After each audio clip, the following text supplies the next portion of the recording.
واذكر في الكتاب مريم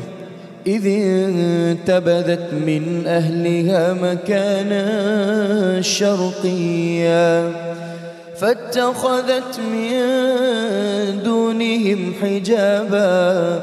فأرسلنا إليها روحنا فتمثل لها بشرا سويا قالت إني أعوذ بالرحمن منك إن كنت تقيا قال إنما أنا رسول ربك لأهب لك غلاما زكيا قالت أنى يكون لي غلام ولم يمسسني بشر ولم أك بغيا قال كذلك قال ربك هو علي هين ولنجعله آية للناس ورحمة منا وكان أمرا مقضيا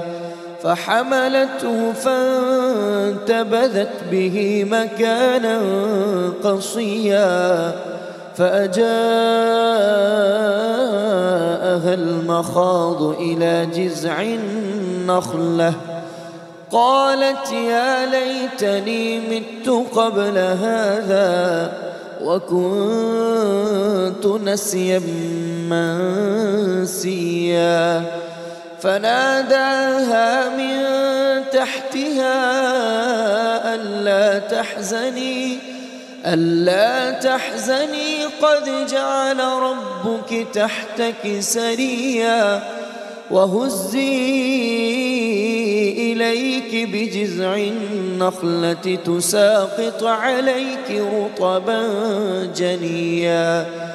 فكلي واشربي وقري عينا فإما ترين من البشر أحدا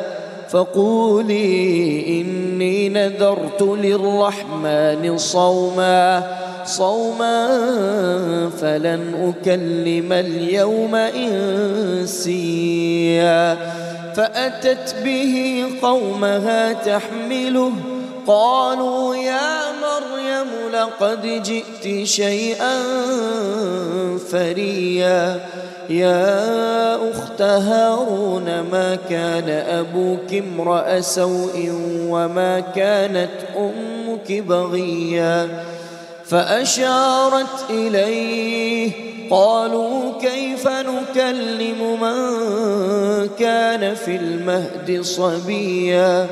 قال إني عبد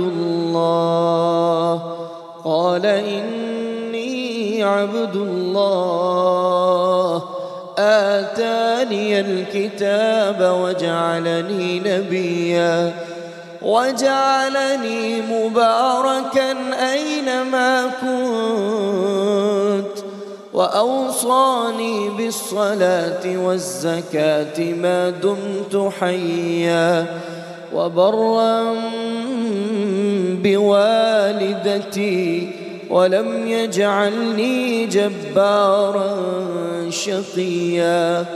والسلام علي يوم ولدت ويوم أموت ويوم أبعث حيا ذلك عيسى ابن مريم قول الحق الذي فيه يمترون ما كان لله أن يتخذ من ولد سبحانه إذا قضى أمرا فإنما يقول له كن فيكون وإن الله ربي وربكم فاعبدوه هذا صراط مستقيم